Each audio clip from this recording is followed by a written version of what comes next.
The Mandarin words hit her like cold water. Precise, casual, and completely unaware that she understood every syllable. Ephioma had been holding her wineglass so carefully that the stem left a faint red line across her palm.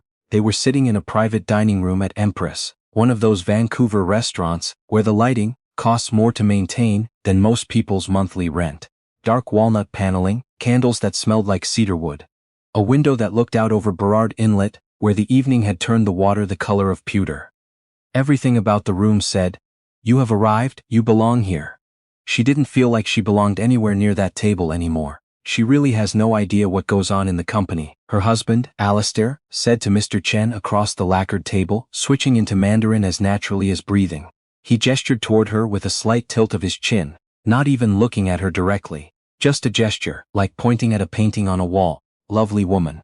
But she thinks business is still what it was 10 years ago. She asks questions at the wrong moments. Honestly, it's easier when she just smiles. Mr. Chen, a senior partner from a Shanghai investment group considering a $40 million stake in Alistair's pharmaceutical company, gave a diplomatic half-smile and said nothing that committed him either way. Ephioma took a slow sip of her Riesling. She had spent 4 years in Chengdu, 4 years running clinical outreach for a global health NGO, during which she had learned Mandarin not in a classroom but in village meetings and hospital corridors, and late-night arguments with local officials over budget allocations. She could read a contract in it. She had once delivered a presentation in it, without notes, to a room of 40 government health officials. Alistair had never asked about those 4 years in any real detail. She'd mentioned Chengdu early in their relationship, and he had nodded the way people nod when they're waiting for you to finish so they can speak again. She set her glass down. She smiled at Mr. Chen, who was describing a project in Guangzhou. She nodded at the appropriate moments. Inside, something that had been warm for 6 years was cooling rapidly, the way a room cools after someone opens a door to the outside in January. "And your plans for the domestic market?" Mr. Chen asked, steering back to Alistair. "Expanding. The western provinces are underserved. We're positioned to be the dominant distributor within 3 years." He wasn't lying about that part. Alistair was genuinely good at his work. That was what made the rest of it harder to carry. The fact that the man she'd married had real capability, real intelligence, and had still chosen to become this version of himself. The version that described his wife to a business partner the way you describe a decorative element in a lobby. She had noticed things over the past year, not dramatic things, small ones. Alistair staying later at the office, his phone angled away from her on the kitchen counter. A weekend in Toronto that lasted 4 days instead of 2, with explanations that arrived slightly delayed, slightly rehearsed. She'd told herself she was being unfair. She'd told herself she was projecting. Now she sat very still and thought, I was not projecting. The dinner ran another 90 minutes. Ephioma was charming. She asked Mr. Chen about his daughter, who was apparently studying marine biology at UBC.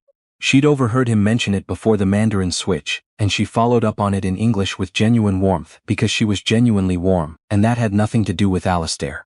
Mr.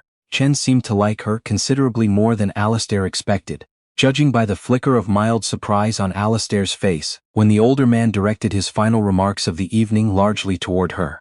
When they said their goodbyes at the restaurant entrance, Mr. Chen shook her hand and said, "Your husband is fortunate in his company." She smiled.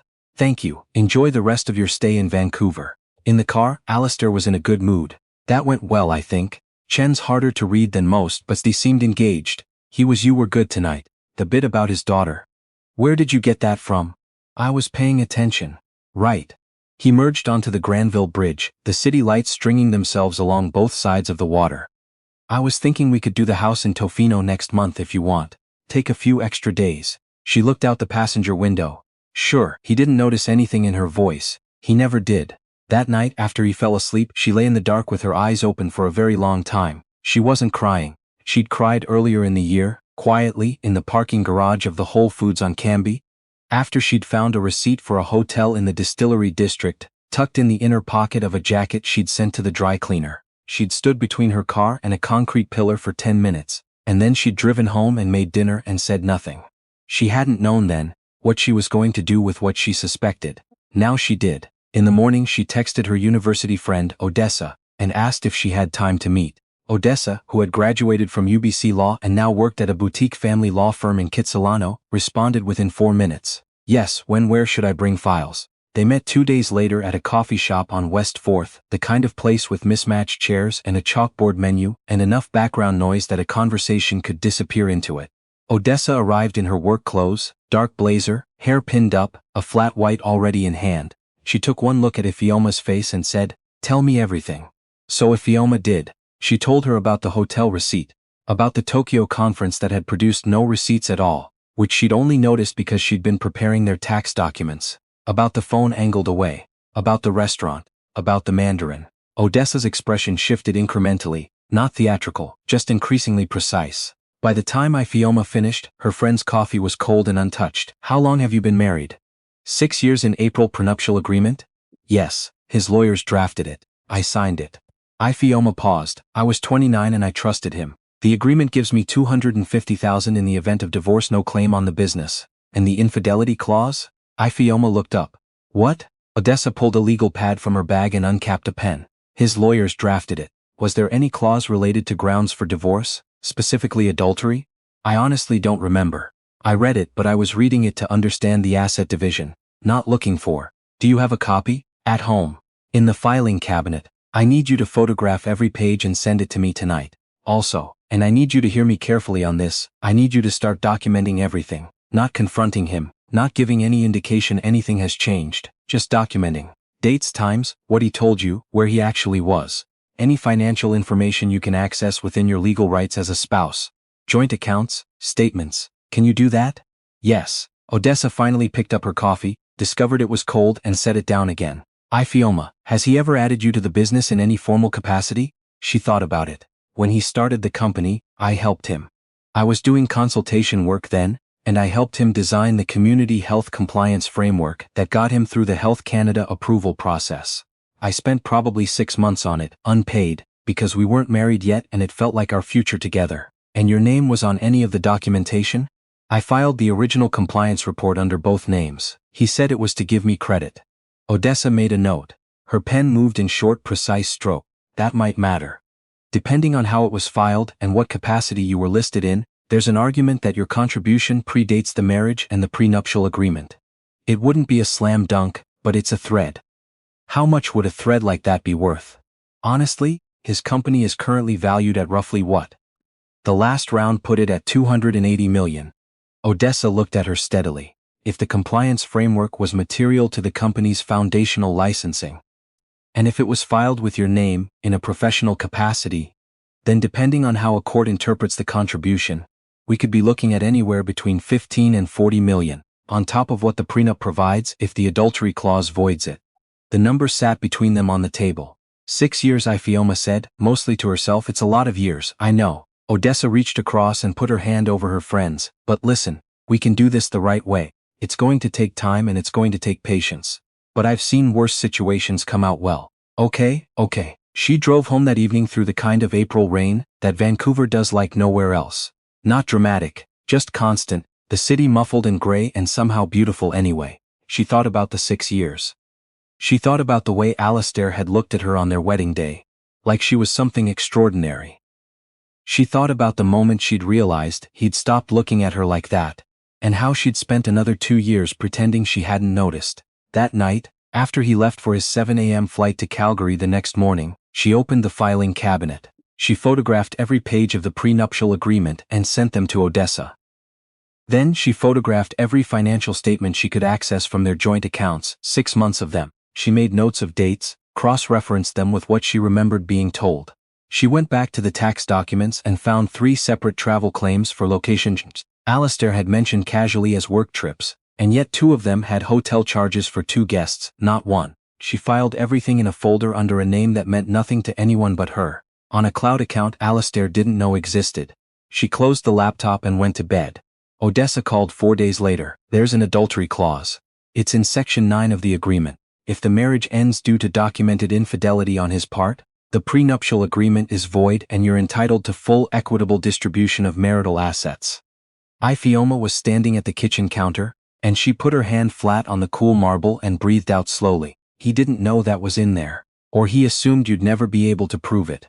A pause. Your compliance framework. I've had our forensic accountant look at the filing. Your name is listed as co-author of the original Health Canada submission. and the document was filed approximately 8 months before the prenuptial agreement was signed. It establishes a professional contribution to the business that is entirely separate from your status as a spouse. It's not guaranteed, but it's genuinely actionable. She asked what she needed to do. Odessa told her, document the infidelity, access everything she legally could, and wait. How long? His company has a partnership announcement expected in the next 4 to 5 months. A deal this size, the Chen Group, if they commit, goes public in some form. Once the company's valuation is part of any public record attached to a finalized deal, his lawyers can't argue it's worth less than it is. Right now, he has every incentive to tell a court his company is worth $40 million. In 4 months, there'll be documentation saying otherwise. So I wait. You wait, and you keep living your life.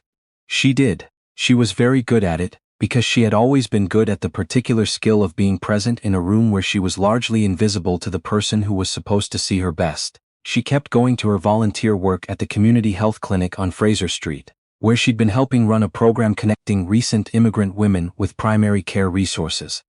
She'd built the intake system herself 2 years ago, and the clinic's medical director, a calm and rigorous woman named Dr. Abiodun, had told her repeatedly that the program wouldn't exist in its current form without her. She went to Alistair's dinners. She smiled at his colleagues.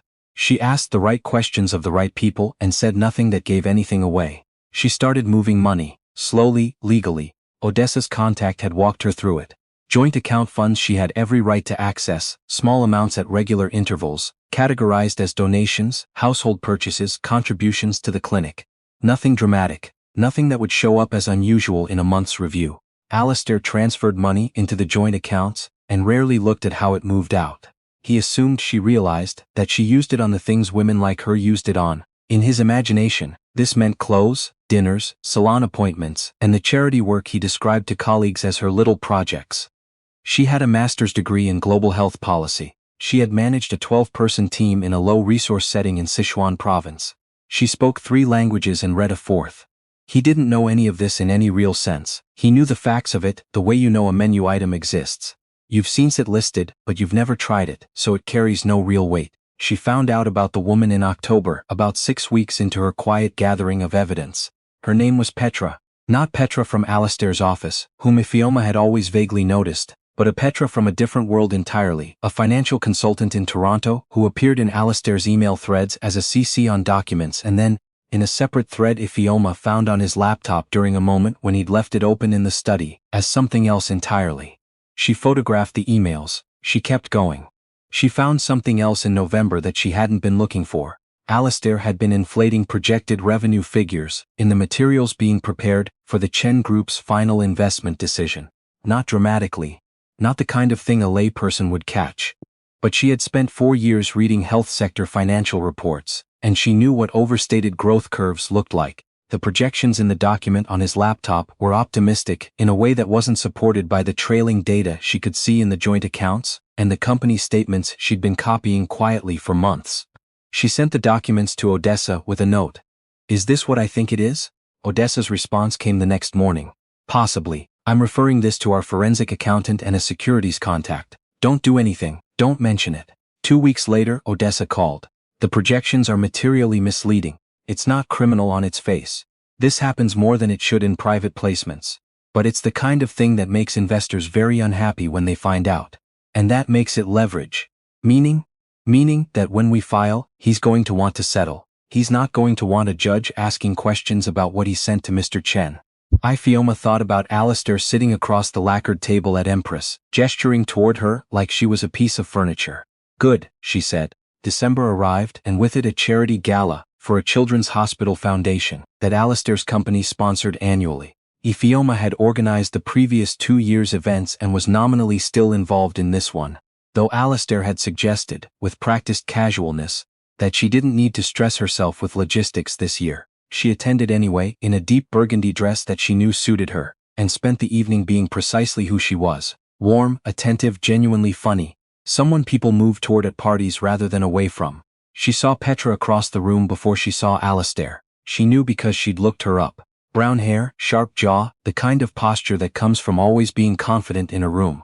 Petra was talking to 2 people Ifeoma didn't recognize, laughing at something, her glass held loosely. She was attractive and clearly capable, and Ifeoma felt, looking at her, Not the rage she'd expected, but something colder. Something almost clinical. Alistair appeared at the edge of her vision a moment later, and he saw Petra, and something in his expression shifted almost imperceptibly. A small adjustment. The way a person adjusts when they're calculating two different versions of a situation simultaneously. Ephioma touched his arm lightly. "There's someone I want to say hello to. Back in a few minutes." She spent the next hour building 3 new professional connections, including a conversation with a foundation board member named Gwendolyn, who ran a women's enterprise network, and by the end of the evening had expressed genuine interest in partnering with the clinic program. She collected 2 business cards and gave out her own. At one point she passed close enough to Alistair and Petra to catch a fragment of conversation. Nothing compromising, just the careful ordinariness of 2 people being very deliberate about their ordinariness, and she kept walking. On the drive home Alistair was quiet. "You seem to be enjoying yourself." "I always do, at those things." "You were talking to Gwendolyn Farrow for quite a while." "She's interesting, we might do something together for the clinic." A pause. "You take that clinic very seriously." "I do." He said nothing else. She watched the city pass outside the window and thought about 4 more months. Mr. Chen's group made a site visit in February. Ephioma was not invited to any of the formal meetings, but she happened to be at the Empress again 2 evenings into the visit, having dinner with Odessa, and Mr. Chen saw her across the restaurant and came over to say hello. He was warm, genuinely warm, and asked about the clinic program she'd mentioned at their previous dinner, which surprised her. She'd only touched on it briefly. He said his wife ran something similar in Hangzhou and gave her a contact. When he left, Odessa raised an eyebrow. "He likes you considerably more than your husband realizes." "Most people do." In March, Odessa called and said they were ready. "The partnership announcement from the Chen Group goes public in 6 weeks. We file immediately after." "What do you need from me?" "One more thing. I need you to have a copy of the compliance framework filing with your name on it in your personal possession. Not on a shared drive, not accessible to him." She already had it. She'd printed it and kept it in the safe deposit box at her bank branch on West Broadway, the one she'd opened under her maiden name 8 months earlier. "I have it." A pause. "Ephioma. How are you doing, actually?" She thought about it honestly. "I'm tired, I'm ready, and I think I'm going to be fine." "You're going to be better than fine." The partnership announcement went public on a Tuesday. Odessa filed the divorce papers on Thursday. Alistair was served on Friday afternoon. He called her 7 times before she blocked his number. He texted from a number she didn't recognize, then from 2 more. She blocked those as well and forwarded everything to Odessa. By Saturday morning she had checked into a suite at the Fairmont Pacific Rim under her maiden name Ephioma Ease, with a bag she'd packed incrementally over the previous 3 weeks and stored in the back of her car. She ordered room service and sat by the floor-to-ceiling window, looking out at the harbor. The mountains behind North Vancouver were still white at their tops. The water was very blue. She hadn't cried. She'd expected to, had braced for it on the drive over, but what she actually felt, sitting in that quiet room with her name on the reservation and no one else's expectations in the air, was something she hadn't felt in a long time. Relief. Odessa texted. "Papers accepted. His lawyers have already been in contact. Brace for a rough few weeks." She replied. "Ready." The rough weeks arrived on schedule. Alistair's legal team filed a counter-petition claiming she had engineered the situation, had been gathering documents with the intent to exploit him, had manufactured a grievance. It was the argument of a man who understood leverage and had run out of any. Odessa dismantled it methodically, document by document, date by date. The adultery clause voided the prenuptial agreement. The compliance framework filing established her professional contribution to the company's foundational license. The financial projections she'd documented, quietly handed to Odessa's securities contact, were now part of a regulatory inquiry that Alistair's team was desperately trying to manage separately. He tried, through his lawyers, to argue that her compliance work had been informal. Odessa produced the Health Canada filing with her name on it, the date stamp, the document classification. She produced an expert witness, who testified to the framework's material role in the company's licensing. In April, 3 weeks before what would have been their 7th anniversary, the court heard arguments. Ephioma took the stand and spoke clearly and without drama about her marriage, her work, her knowledge of the business, and the dinner at Empress. She did not perform grief. She did not perform anger. She simply told the truth in the precise, measured way she'd learned to speak in village meetings in Sichuan province, where you had to say exactly what you meant, because you had limited time and high stakes, and no room for embellishment. The judge was a woman in her early 60s with reading glasses on a beaded chain. and an expression that gave nothing away. When Alistair's lawyer tried to characterize Ifeoma as a woman with no real stake in the business, a spouse who had benefited from her husband's success without contributing to it, the judge interrupted briefly to ask the lawyer to clarify how he was defining contribution, given the documents in front of her. Alistair's lawyer clarified. It did not go well for him. 6 weeks after the hearing, the ruling came down. The prenuptial agreement was void.